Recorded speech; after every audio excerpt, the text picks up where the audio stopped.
Hi, everybody. Happy New Year. Welcome to the first Ballpark Figures of 2023. I'm Shakeia Taylor, as many of you know. I am the Deputy Senior Content Editor at the Chicago Tribune.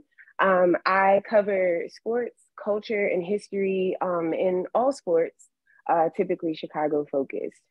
Our guest tonight, as you're already aware, is Jeff Passan, a senior MLB insider at ESPN and best-selling author of The Arm, Inside the Billion-Dollar Mystery of the Most Valuable Commodity in Sports. Prior to joining ESPN in 2019, where he appears regularly on SportsCenter and Baseball Tonight and writes for ESPN.com, he spent 13 years as a columnist at Yahoo Sports. He's a graduate of Syracuse University and a native of Cleveland, Ohio. Hey, Jeff. Northeast Ohio represents, Shakeia. Let's go. Let's go. Let's go. I am way too proud to be from there. I think everyone from Ohio typically is. I feel like we have the graphic tee industrial complex on lock, right? Like, I don't think I own less than 10 shirts that say something Cleveland related on them.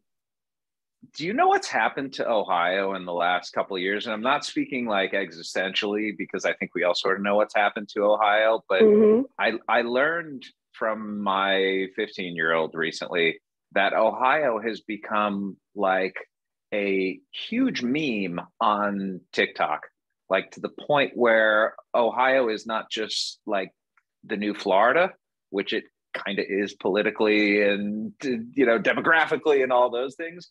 But like, if you say that you have a school bus from Ohio, have you ever seen the video of that school bus with like a rocket powered engine attached to it? Or No. if you have a dog from Ohio, it's like a 300-pound dog. And there's always, Ohio's just the epitome of ridiculousness now, and it makes me even prouder to come from there. So let's go, Ohio. I actually like that I can identify where you are based on which of the signs you see that tell you to go to hell, right? Like the signs that tell you you're going to hell along the highway in Ohio are actually landmarks at this point. It's like, oh yeah, I know where you are. You're outside of Columbus. That's I know that. I think it's really cool meeting up and chatting with other baseball fans from Ohio. Did you grow up a fan of the Cleveland baseball team? Oh, yes. So watching Carlos Baerga do what happened yesterday was the biggest kick to the nether region I've ever had, because I love like that.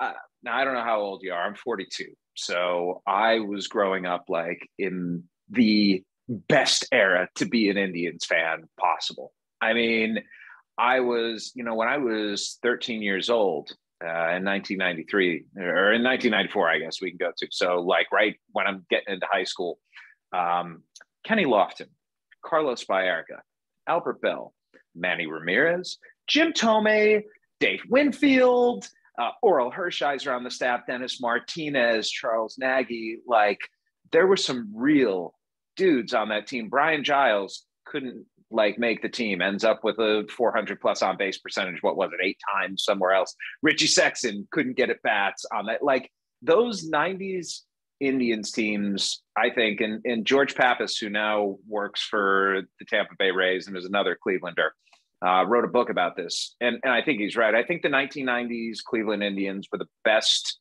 franchise and best talent never to win a World Series in baseball history. I really do believe that. You could argue that frankly, the Expos around the same time were really good, but honestly, I think those Indians teams over the course of that whole decade were actually better. I'm actually only 2 years younger than you. So I remember all of that. Oh, yes. I also remember, so Kenny Lofton was a big fave of a boy I had a crush on growing up. And he used to wear a gold chain with a number 7 hanging from it. And I remember feeling like so cool when he was like, oh, Shakeia, you want to wear my chain? Not because I liked him so much, but because he was Kenny Lofton. Like, let's go, number 7. I'd say that the best and probably worst in the eyes of something I did in service of the mid-90s Cleveland Indians was the playoffs were going on when it was Yom Kippur and it was like the holiest day of all holy days, but the Indians were playing. So I took my Walkman and I had my earbuds. I had my Walkman like pinned to the inside of my pants. I had the earbuds snaking up through my shirt and down my thing. And I had the one little earbud right here. And during the service, I would just sit down like this. And like it was a little it was a little less conspicuous than that, but not much. But by the time people around me found out what I was doing, it didn't matter whether you were getting into the book of life or not. You just wanted to know if the Tribe were winning. That's how much the Indians captured Cleveland. You look at the sellouts, you look at everything. I mean, it was the first modern construction of a baseball team, the first team that does pre-arbitration, long-term contracts that would later come to be known as team friendly.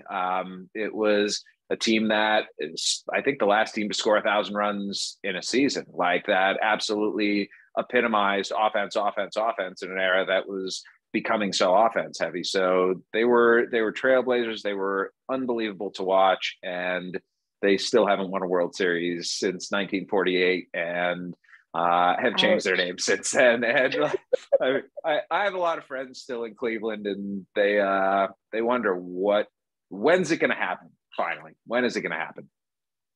What do you say when you're friends? Because I know, like, if you and I were like super close, I'd be like, come on, Jeff, tell me something. You got to give me something to go on.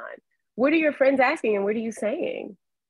They're resigned, honestly, to the fact that they are in a small media market and do not have an owner who seems very likely to spend in the near future. And yet there will be a new owner coming on who may be more likely to spend. And Daniel Espino may be the best pure arm in the minor leagues. And Gavin Williams, honestly, is not far behind. And George Valera is really good. And John Kenzie Noel has unparalleled power in the minor leagues. And you can go on and on about just how good of an executive Chris Antonetti is. And I mean, like the Mike Clevenger trade, my goodness, it's paying dividends. Like they're an extremely well-run organization, but that kind of doesn't mean shit when you're not spending any money. Can't spend money. So is that what inspired you into this career? Watching that team growing up, that love of the game, that love of that team? You know, if I'm being totally honest, I would have covered anything. Like my first job out of college, I went to college at Syracuse. I got to cover Syracuse basketball and football, which back then, Donovan McNabb was the first quarterback that I got to cover. And I wasn't covering much football as a freshman, but first quarterback I watched was Donovan McNabb. First football story I wrote was on Dwight Freeney, who was a freshman that year and is now a Hall of Fame finalist. So that's a kind of cool thing to have seen and to have watched someone evolve like that 3 or 4 years. I covered college basketball for my first job, and then got hired at the Kansas City Star, having covered, I think, 4 or 5 baseball games in my life. Got hired as the national baseball writer, which was a learning curve. But I love covering college basketball because I think the atmosphere at a college basketball game, like Allen Fieldhouse or the Dean Dome or any of the historic buildings, I think the atmosphere, frankly, for college sports it exceeds anything that you find in any of the professional sports. But in terms of the sport that I love the most, just because of what it is, because of what it can be, because of how it makes you think. And yeah, because of the emotions of my childhood and those championships that should have been there and were torn away by Jose Mesa and Edgar Renteria and Jarrett Wright and whoever else Cleveland fans want to actually blame it on. It was baseball. And the opportunity to get to cover baseball, it was the luckiest break that I had in my life because, what the game has done for me, and what the business and what what I get to do on a daily basis, I got the best job in the world. You have a really fun job. Seems a little stressful sometimes to me. Like, how's your family feel about that? Like you know what I mean? You break news. And I imagine that happens sometimes at really inconvenient times. Yeah. I mean, I was really looking forward to spring break last year because we were, my kids had never been to Disney, and my older one is frankly probably too old to like really enjoy it at this point, but my younger one is still in like that wheelhouse age. And 2 days before spring break, the lockout ended, which meant I believe the first day we got down there, all of the signings were happening and all of the trades were happening. And I remember I actually have a photo. Let me pull this up and see if I can show you guys. I took a photo of where I was when I broke, what was it? Oh, it was the Matt Olson trade. I was standing in line. It was, okay, sorry, I'm terrible. I mixed up 2022 and 2021. Yes, I was standing in line, and this was the view that I had standing in line at a ride at Disney. One of the Disney parks, that's where I was, and I was looking out there, and yeah, all I was hoping there was that I was going to get like decent Wi-Fi, or that I was going to get a decent phone signal, and I was standing online with my kids getting ready to no, that was at Universal actually, I think. And we were getting ready to get shot like 50 feet into the air on something. But yeah, like I guess they're used to it. They don't like it. I don't blame them for it. It is a constant,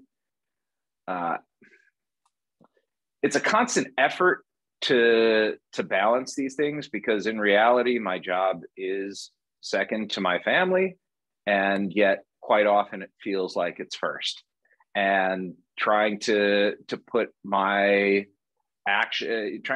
money where my mouth is at that point, trying to follow through and be a good father and be a good husband and be there for people who I care for more than anything in the world. Like, it's not easy, but it's not unique either. Like, there are high stress, high demand jobs out there, and the perks that mine come with are a whole lot better than most. So I have a very understanding, caring, loving wife who tomorrow, funny enough, will be our 16th anniversary, which Happy let me tell you, thank you. It's great for your anniversary to get co-opted by an insurrection. Let me tell you, that's like big thumbs up on that one. I remember waking up on January 6th a couple of years ago, and it was actually, I had slept in for some reason that morning. I don't remember why, but my sister called me and said, "Happy anniversary. The Capitol's being stormed." I was like, "Oh no, I guess my anniversary is never going to be the same anymore." But I have a wonderful wife who puts up with all my shit, and two great sons, one of whom is taller than me and smarter than me, and the other of whom is going to be taller than me and is much more clever and interesting and likable than me. So I'd like to think that at very least, if they were living in this horrible, chaotic environment where their father was absentee, maybe they wouldn't turn out as well as they have, but they're the absolute best. That's awesome. Also, what a ridiculous wedding anniversary situation. Yeah, right? Now every year it's going to be like running on the news, like, remember that time? Oh, yeah. Yeah, no question about it. And it was such a baseball wedding too. Like, I mean, there are certain things that you kind of have to adjust to when you know you're going to be in this business or in the industry for a while. And one of them is, if you're getting married, you shouldn't do it during the season because you're probably going to miss your anniversary. And so, like if you look at all the player weddings, like there's a huge wedding season in baseball. I'd actually that would be an interesting story to write. Like, wedding season in baseball is at the most inopportune time. Like, who has weddings in December and January? Weddings are supposed to be like leafy, wonderful, verdant summer and spring affairs, and maybe fall if you're in the right place. No, we did it in San Diego, which we had no connection to at all, on a beach. It was the two of us, our extremely close family, and a man who was just sitting there enjoying his day, airing out his really gross feet for the world to see. So we have a beautiful picture of us with like waves crashing behind us. My wife looks pristine. I'm, as good as I can look. I am that day. And just out of the frame of the picture are just these nasty dogs just hanging in the air right there. It makes me think what we can do with cropping is very, very interesting. What you can make beautiful that otherwise would be so horrendous with just the perfect frame. Technology's advanced so much that you could just like erase his feet like with your phone. That's kind of wild. I know. Right? I don't like that. I honestly don't like. No, technology in many regards like frightens me, worries me, angers me, and not just because I don't understand it quite like I used to. Like the whole idea of the chatbot that can write well. I don't know. Maybe this is just me wanting the craft to remain, or not wanting to feel like I can be replaced by technology, which I don't believe that's the case. But the idea that the written word has become so fungible to some people that they would go that route rather than partake of the beauty that is writing, that is thinking, that is constructing sentences, that is taking your thoughts and organizing them in a way that is so compelling that people want to read it, listen to it, ingest it. That makes me sad. And I really hope that, I don't think the written word is dying anytime soon, but I do fear the bastardization of it is if not upon us, then near at least. Since we're talking about writing, I feel very passionately about writing. I mean, I work at a newspaper, so I feel very strongly about all of that, right? But a question I get asked a lot is about my process. And I find it really interesting talking to other writers about this because my answer changes every time. But like, what's your process like? How do you get from idea to words on the page?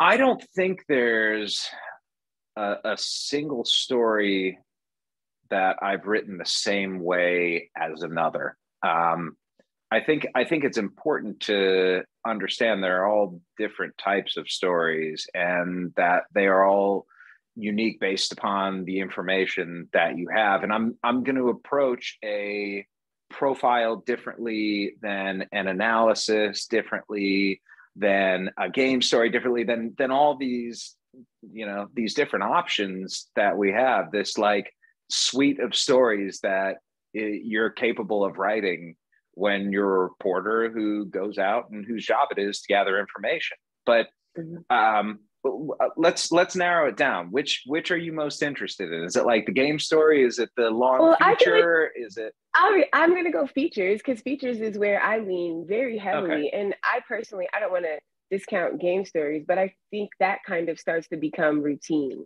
See, I disagree with you on that one. I will go to the mattresses for the artful game story. I think, but not everyone 100%. Is writing an artful game story. We're getting a lot of just straight up black and white X's and O's. You're thinking of like people an old school. Yeah, no, I'm looking like if we're talking like ball writers right now, who write really, really good game stories. Dave Sheinin at the Washington Post is like the master to my generation of people. Dave Sheinen's game stories. Dave Sheinin is fast. He is interesting. He's funny. He's, his words are just resonant. And I think he's as good as it gets. And the speed is part of it too, because if you've never written on deadline, like just try once. Just try writing on deadline one time and come back to me and tell me how easy it is to write prose on deadline. And I'm not saying you, by the way. I'm like, hey, I do this. I do this. No, this is like royal you. No, I am trying to sell you particularly, though. I think Andy McCullough writes brilliant game stories. I think Chelsea Janes, she wrote a story I think it was in the World Series this year, that I looked at it that night, and every paragraph just crackled. Like every graph I read, it was like, that's really good. That's really good. That's smart. That's interesting. I'm learning something here.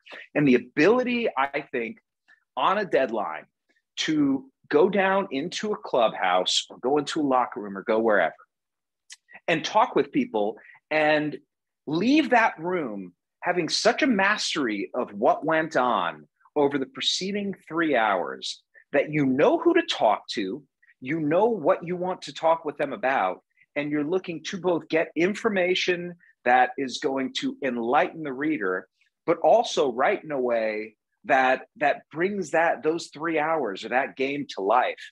That is really, really hard to do when there's a clock bearing down on you. So, absolutely.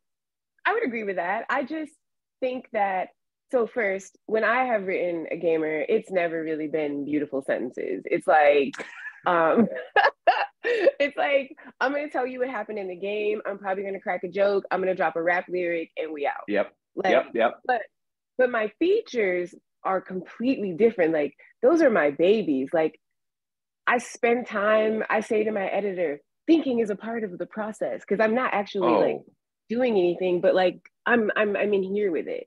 So what are you doing when you're writing your features, when you're profiling someone? The way that I break it down is I will transcribe everything I have, and I will have it transcribed by person. And I will go through those transcriptions. And, depending on the story, depending on the length, if this is 5,000 words plus, like if this is a real in-depth look into someone or something, I'll have a few different headings. I will have quotes that I want to use, and I'll take all the quotes, doesn't matter who it's from, I'll put them in the quote bin. And I will have anecdotes. And if there's something, like if there are leads, like things that I'm going to start sections with, or that I think would be interesting places to start sections with, I'll have leads. And if there are kickers, so, a good place to end a particular section, I'll put it there. And then I start mapping out the story. I will I like to know my lead as early as possible. I won't always write it. I won't always write it first, though, because I've been at points where I've spent 2 hours sitting there trying to get the first paragraph right, and it's just not working. And at that point, you're just wasting time. You can always come back to it. And in fact, just acknowledge the fact that what you're stuck on, maybe you're stuck because it's not as good as you think it is, and that there's something else that can go in and replace it there. And so the outline, I will spend a lot of time. I essentially write my story during the outline, because I'm setting up, okay, this is here, this is here. Maybe it needs a transition in between. Maybe it needs a fact, a nugget of information. I'll have another group of things that's just facts. So I have facts, anecdotes, quotes, leads, kickers, miscellany. I'll have another one that says need to figure out, because sometimes you're writing and you get to a point where you don't know something. But putting together a narrative nonfiction story, I think that the best example of that is that I've done is probably the Drew Robinson story. Like, that was a motherfucker to write. Like, it took a lot. It took a lot emotionally too, because of the subject and because of the care with which I needed to handle it. I mean, I did things for that story that I'm thrilled that I did that I wouldn't have done in the past. You know, I'm not going to say that I was not caring or not thoughtful when I was younger. I just think I am much more now, just much more like that matters to me acutely. I don't want anyone who I'm writing about to come to me and be surprised or shocked or blindsided, disappointed sometimes. Like that's going to happen because sometimes you just got to touch on subjects that they may not be happy or comfortable with, but that need to be a part of the story. But I don't want to feel like anyone sees me as being unfair. And I understood on the subject of suicide, like it goes beyond just Drew. It goes to every person who's going to be reading this story. And so I reached out to, experts in suicidology who I showed parts of the story to, which is something under normal circumstances I wouldn't do either. And I did that because I felt like it was our duty to get this right and to be sensitive and thoughtful and write the best story we possibly could on a subject that's really difficult to tackle. And I know I've been talking nonstop for like 5 minutes here, but let me just say, you're fine. Keep talking. It really helps to have a good editor. And I have a 100%. spectacular editor at ESPN in Rachel Ulrich. She's as good as anyone I've ever worked with. And so when you are comfortable with your editor and when you have confidence and trust in what he or she is going to do to your story, and when you can argue with each other about things and understand that, it's not because you dislike each other, it's because you both give a shit. Yeah, that's the ideal, that's the dream relationship right there. And not just what every writer should strive for, but what every editor should too. Agree. I love a good editor. I love an editor who makes me question what I put on the page. Like, honestly, because I feel like it makes me stronger. Even just asking me why, or, finish this thought. Because I guess sometimes when I'm writing, I'm not putting what's in my head completely on the page. And I might miss something and they're like, hey, wait a minute, what are you trying to say here? And I usually say it with way too many words. Putting it on the page and it just sticks. Yeah, like that. Trust me, I've had entire stories that have been spiked. Like, what's this? Like, this is just. I have a tendency to write what I think is a good lead and it's a bad lead, but the second paragraph directly after is the one. Yeah. Right. And my editor will come in and just be like, so we'll just knock this out completely. And it's like, oh, well, now that reads so much better. So I have, sometimes, especially when I'm writing columns, sometimes, and I don't do that nearly as much anymore, but when I'm writing columns, sometimes I'll come in with the first graph and try to be, I don't think I'm trying to be fancy, but I just, I kind of can get in love with my words sometimes. And when the second paragraph is just very simple and straightforward and to the point, it's like, kill your darlings. Like, I want to hate that phrase. It's true. I tell that to my 10-year-old. My 10-year-old is extremely creative and comes up with like he writes songs. He writes parody songs. He loves Weird Al. And he will write these lyrics.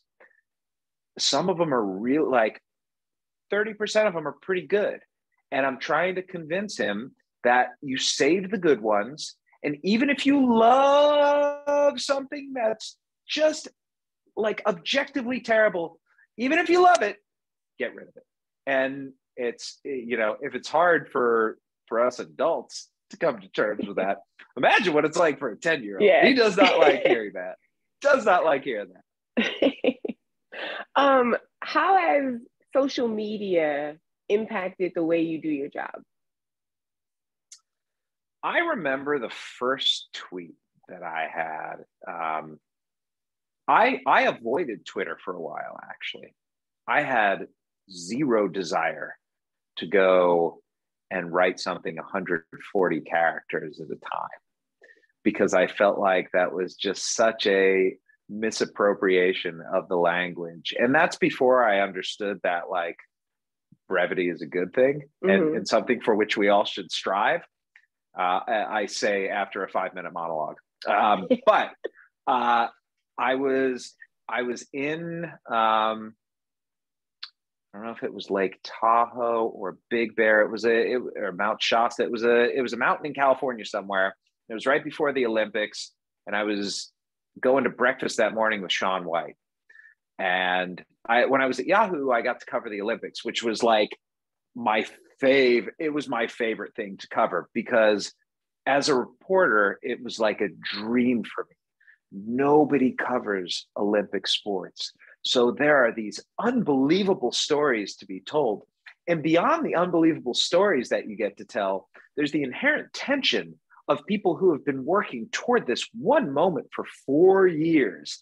And everything is on that moment. Like the combination of stories plus stakes, I think makes the Olympics like a writer's dream, because all I was doing was like game stories with a twist off of these events. And that's like, I love dropping in somewhere where I don't know anything, don't know anyone, even know nothing about the sport. And okay, give me 1,000 good words. Let's go. Like I've been doing this long enough where challenges like that, I adore, and I don't get to do them anymore. So I miss them even more. But I'm doing a profile of Shaun White, and I'm about to meet him that morning, and I get a text from a source. It may have been a call from a source. I don't remember at that point, but I hear from a source who says Aroldis Chapman is signing with the team in the National League Central.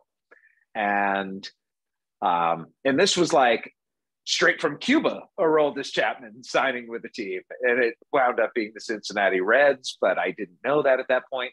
And I had nowhere to go with the information, and nobody at my desk was picking up. So I wasn't able to write a story. So I'm like, okay, how do I get this out into the world? And lo and behold, I think I had like 2,000 or 3,000 followers at that point. I had reserved my name, so nobody tried to fake Jeff Passan me back then, which has turned into quite something. So much for that. Yeah, that was how it started. And I don't know how many tweets later, way too many. Here I am. My relationship with social media is tortured. I hate it, and yet I understand how integral it is to everything I do. And there is a cognitive dissonance there that I still haven't quite processed, and maybe I will, like when I retire, or when when you no longer have to use I step back, or when social media goes away. I never thought that I would be particularly good at it, and yet I have found this very weird place where I think people like me on Twitter. And and let me tell you, for my friends who have known me for a long time, they have a lot of trouble reconciling this. They're like, why do people like you? Like, they're like, we thought we were like doing you a favor. We thought we were special. No, I still struggle with it. And yet I'm tweaking a little bit right now, having not looked at anything for 45 minutes. And I'm hopeful that I haven't missed too much. You should look. Yeah, hold on. Nope. All right. I mean, we got Correa action now. We got Bauer action. Like it's not a quiet time necessarily.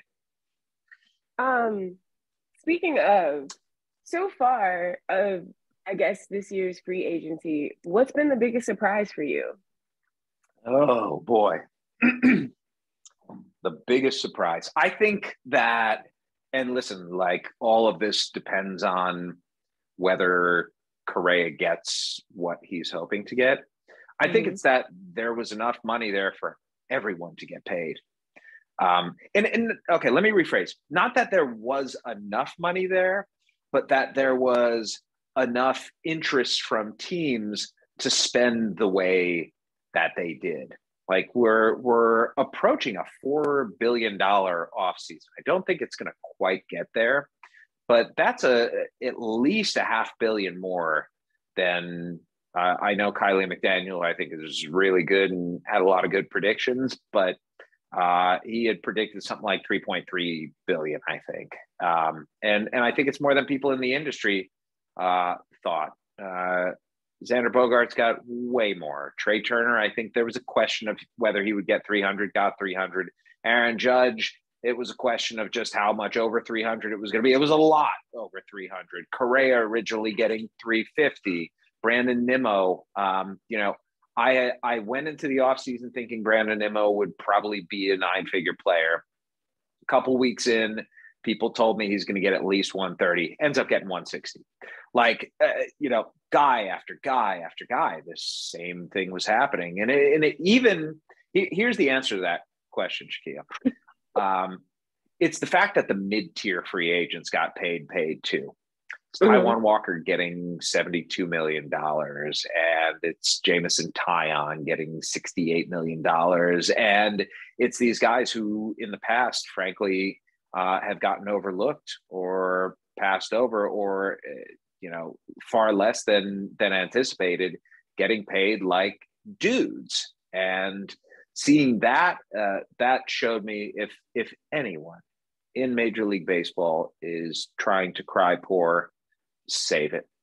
I'm sorry, but when you have franchises that are going to be selling for easily $2, probably $3, possibly $4 billion, when you have revenues that are through the roof and are well past pre-pandemic levels,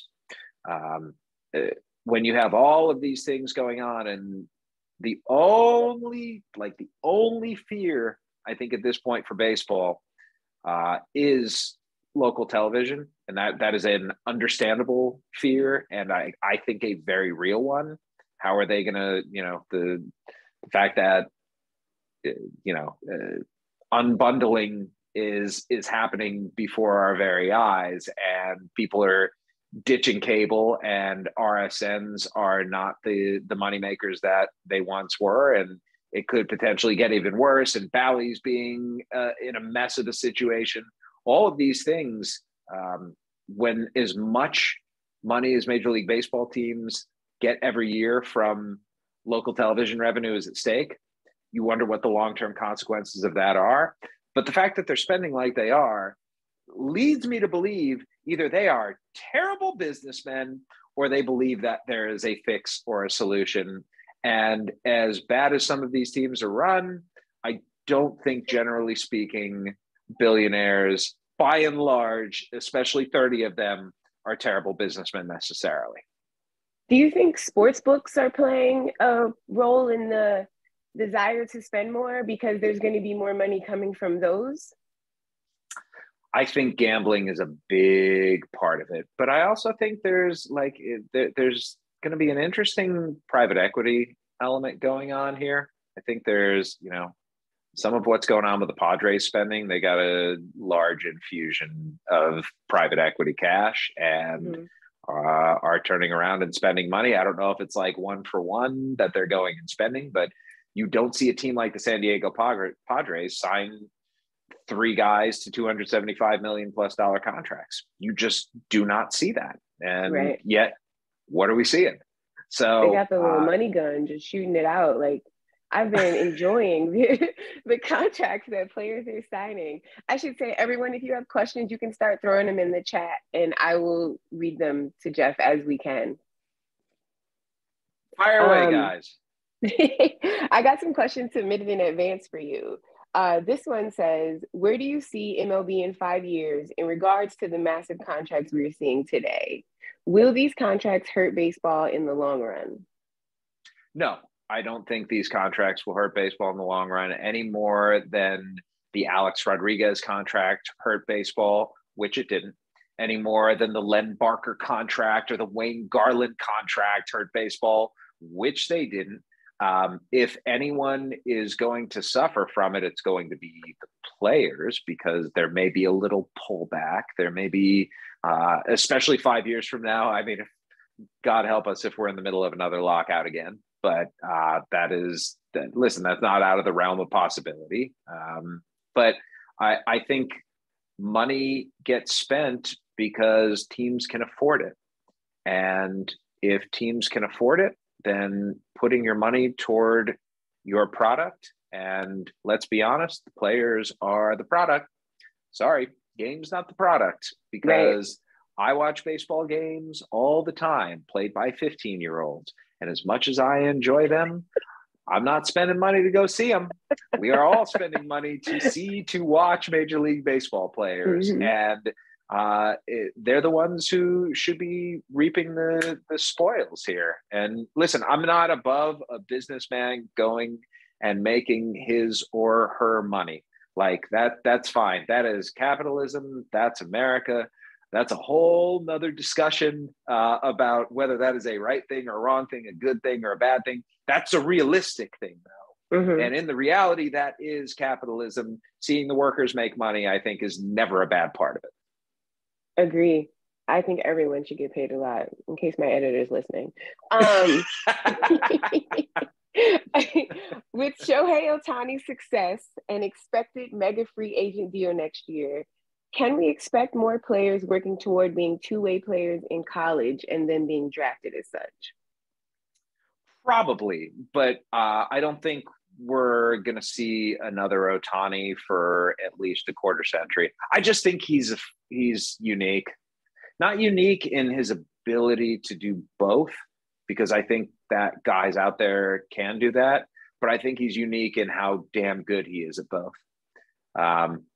Maybe I'm wrong. I hope I am, because I love watching two-way players, but there have been attempts at this in the past. And whether it was Casey Kelly with the Red Sox early on trying to pitch and play shortstop, John Van Benschoten with the Pirates, Brooks Kieschnick.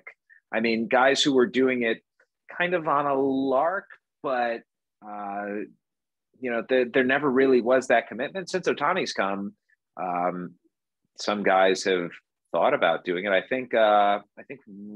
believe Reggie Crawford is his name, out of Connecticut, drafted by the Giants in the first round this year, had Tommy John surgery, up to 100 from the left side, can really hit too.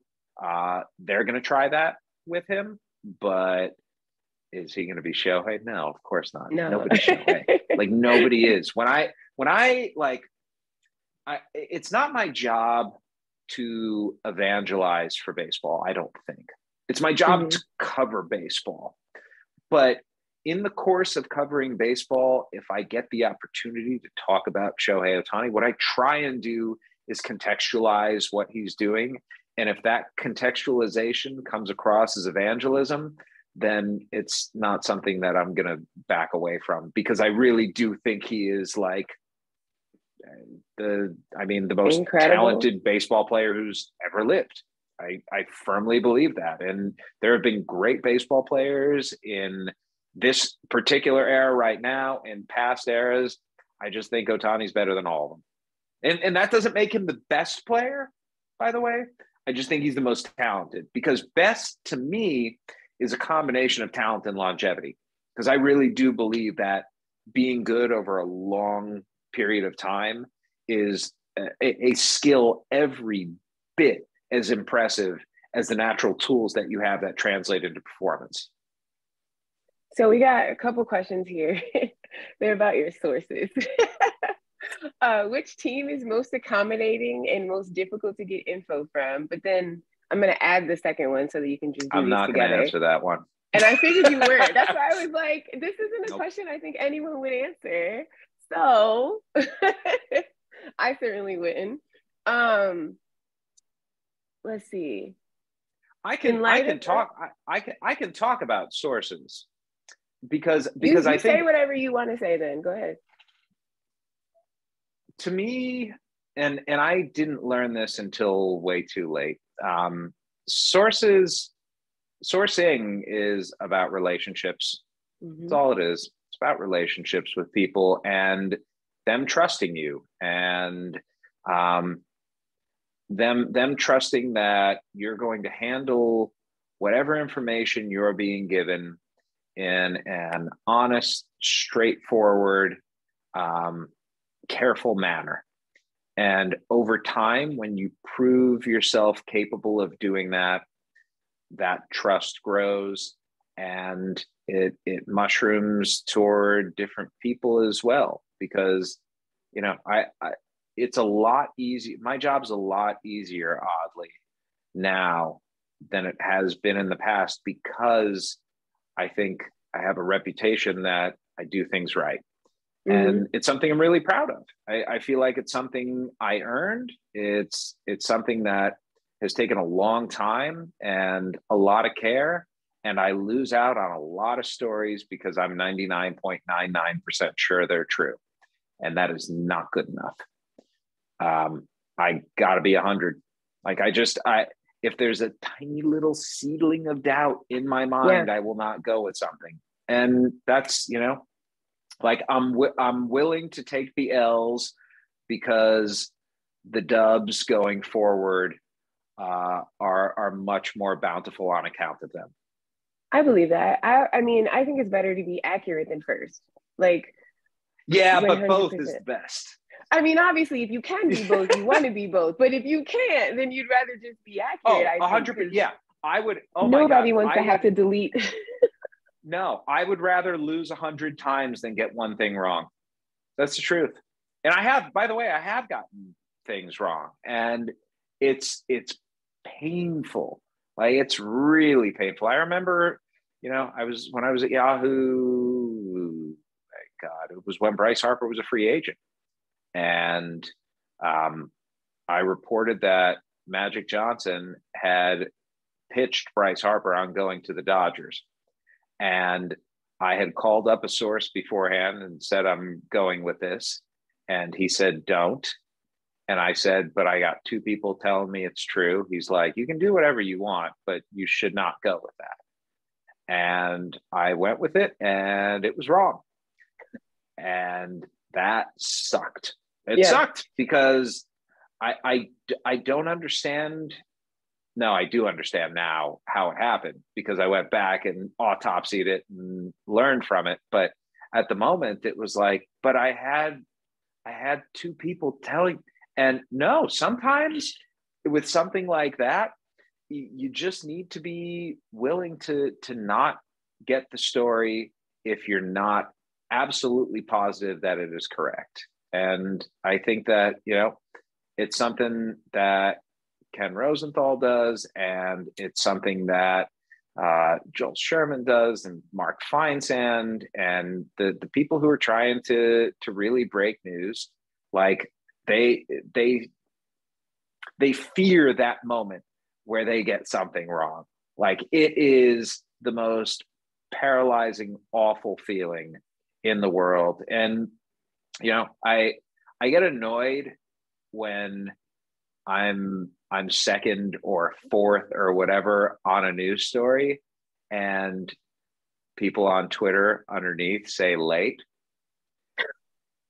And I'm like, yeah, I'm late because I wanted to get it right. And you know what?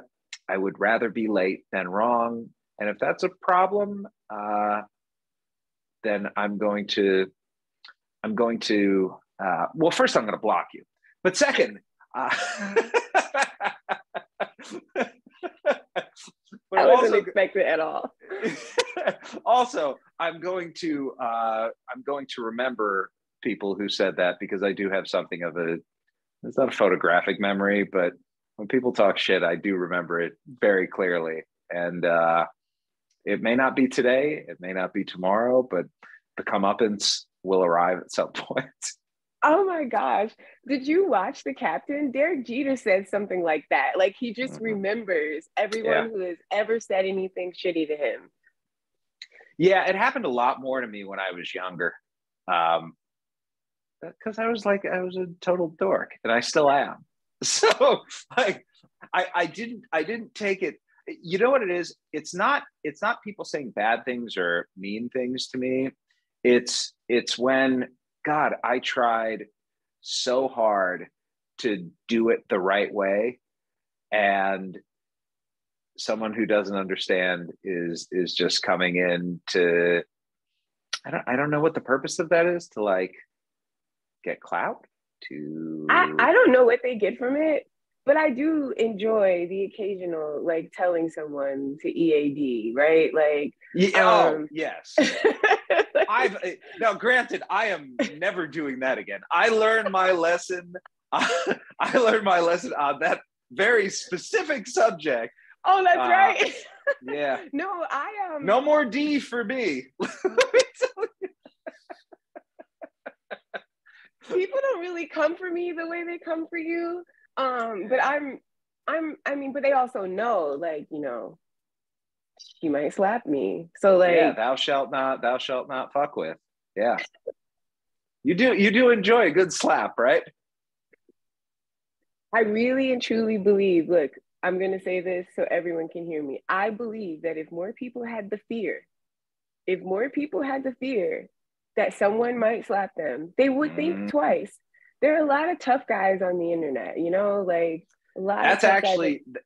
that gets to my entire reason why I hate social media and I keep my kids off of it. I just don't think I don't think it fosters the right type of discourse. I think that it's not just people being able to hide, whether it's behind anonymity or otherwise, but man, let me tell you, when a player or somebody in a clubhouse is angry at me because of something that I wrote, I try my hardest to be there and to let them just, if they want to dress me down, fine. Like it's really difficult to talk the same kind of shit to someone's face as you do online. And I see it all the time with fans, actually. Like this was in Atlanta.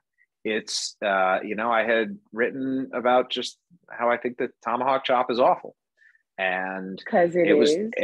Yes. And trust me, like I hear from Braves fans all the time, like, oh, he goes to Chiefs games. He's a Chiefs fan. I am actually a Kansas City Chiefs fan, and I have season tickets there. And every time the chop is happening, I am in my seat with my arms crossed, wondering why are all the people around me doing this? It saddens me. But you can still love a team despite its warts. And we see that all the time, whether it's with players who are complete miscreants, whether it's executives who are doing wrong things, whether it's owners whether they're usurious or they're greedy or they're just problematic people. Sports is about love that is quite often painful. And in Atlanta, there was one person who came up to me and said something to my face, but the rest of them, it was all when I was walking past them. And at one point I turned around and started like chasing a guy down, which I should not have done, which was a very stupid thing to do. But he was just talking so much. And I was like, can you please like say that to my face? I would like you to like, just be a man about it. If you have something to say, I'm right here. And he wouldn't, because they're in the end, the only thing that social media rewards is cowardice. I'm trying to picture you telling a guy like, say it to my face. Like, were you like tough about it? Did you put some bass in your voice? My heart was racing in that moment. I'm not a fighter, you know? So I don't remember. It was very adrenaline. And I try to, especially as I've gotten older, like I try not to let my emotions get the best of me, because generally speaking, when you're making decisions in an emotional state, they are going to be poor decisions, or at very least, they're not going to be logical, thoughtful decisions. Mm-hmm. Mm-hmm. No, I definitely I'm not going to be that guy. I almost think like the fact that I'm 5'9" and not very large, walking up to someone is probably like in its own twisted way a little intimidating itself. Like, oh God, does he have little man strength? Like, is there some kind of fight in him that I might not have realized? No, actually, no, probably not. Took karate when I was a kid. Like, that's about it. I haven't retained a whole lot of it though. This has been great. Thank you so much for joining us. Are we ending on my black belt? Or is yes, that where we're really going to end? Yes. Why not? Everyone's going to leave here and be like, Jeff Passan to karate. He maybe can kick your ass, but maybe not. Like, what better note to end on? Yeah, honestly, it's just the little idea, man. Oh, good timing. I actually got to take this call. Thanks, Thank you, everyone. guys. Bye, Jeff. Appreciate it, everyone.